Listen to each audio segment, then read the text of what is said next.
My name is Sri Narasimhadas, MTech from IIT Kharagpur, specialized in visual information processing and embedded systems from Electronics and Telecommunication Department.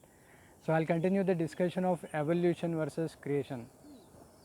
So last time I was saying about how the gross bodies are fixed. Gross bodies are already created and it is the evolution of subtle body, and according to the evolution of subtle body there is the selection of the gross body. So that is the science, that is a deeper science. So the fossil records confirm that particular point, how the gross bodies are already fixed. I mean, they're all been created at the same point of time, and it is the creation which is more appealing, and the so-called conception of one body evolving into another body is all nothing more than some crazy conception. That's the main point which I made last time. So it is according to one's consciousness, one's subtle body, that one selects a appropriate gross body. So this particular point is very important. Srimad Bhagavad Gita mentions yam yam vapi smaran bhavam. According to one's consciousness, tam tam evaiti kaunteya sada tadbhava bhavita. One selects an appropriate gross body. So this particular understanding is very, very, very important. Why? Because we get the gross body or the parents of that particular gross body according to one's own consciousness in the past life. So it is completely dependent on oneself, not So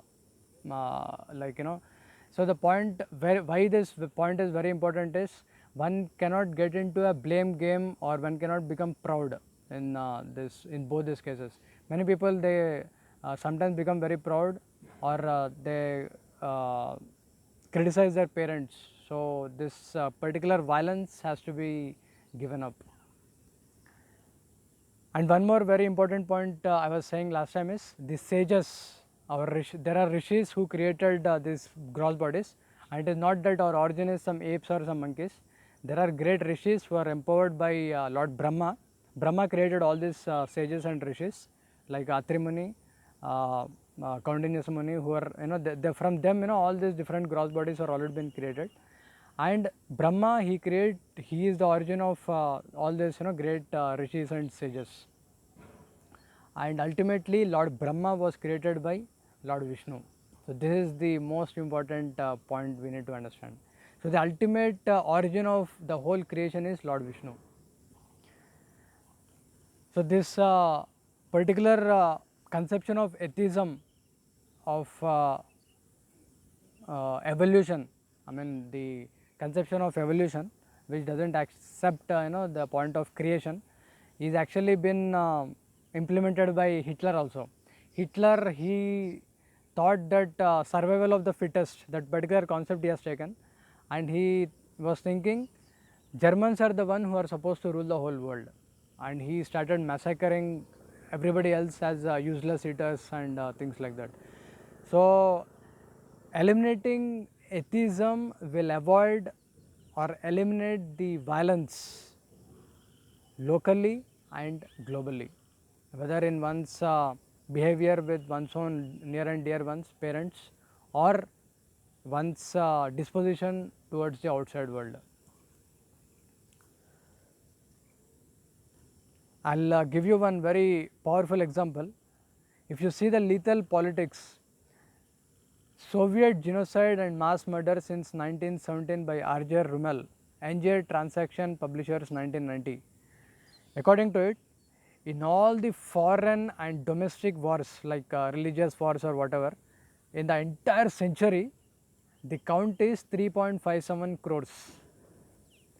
And if you just see the victims of Marxist government, USSR and China, the atheistic conception, 9.52 crores, 3 times that of the victims in the entire century. So most of the time people criticize religion, that because of religion there is so much of violence, terrorism and things like that. But you can see the records according to the lethal politics. So this facts will help us understand the importance of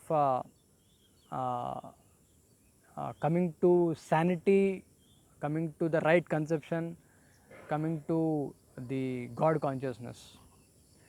So one more very important point which I wanted to stress is if at all you wanted to know the truth, then one should come to the right school. Many times people lose faith in religion because of whatever wrong representation. So actually there are four bona fide schools started by Lord Vishnu. Only God can start the bona fide spiritual schools. They are called as Sampradayas. So Lord Vishnu started Sampradaya through Lord Brahma, Mother Lakshmi, and Lord Shiva, and Kumaras. So the Sampradaya coming through Lord Brahma is called as Brahma Sampradaya, and coming through Lord Mother Lakshmi is Sri Sampradaya, and through Lord Shiva is Rudra Sampradaya and Kumar Sampradaya. So these are the four bona fide authentic schools. And if you want to learn spirituality from any other organization you want, or anywhere and everywhere, then you get into a risk. What is that risk? Shastras mention that point. Sampradaya vihina ye mantras te nishphala mata. Without sampradaya, if you want to learn spirituality, then you land up in nishphala mata. You land up in spiritual danger. So the bottom line is, one has to come to the right conception of creation, and the origin is Lord Vishnu. And if you want to understand the spirituality, one should come to the right school which has been originated by Lord Vishnu. So then there won't be any misunderstanding, or there won't be uh, any other frustration sort of thing. So however famous a organization may be, however famous a person may be, if there is no connection to this Sampradayas, there is no connection to Lord Vishnu, then it has no potency. So one has to understand these two aspects, these 2 points, coming to the right conception and understanding the right conception from the right person. Hare Krishna.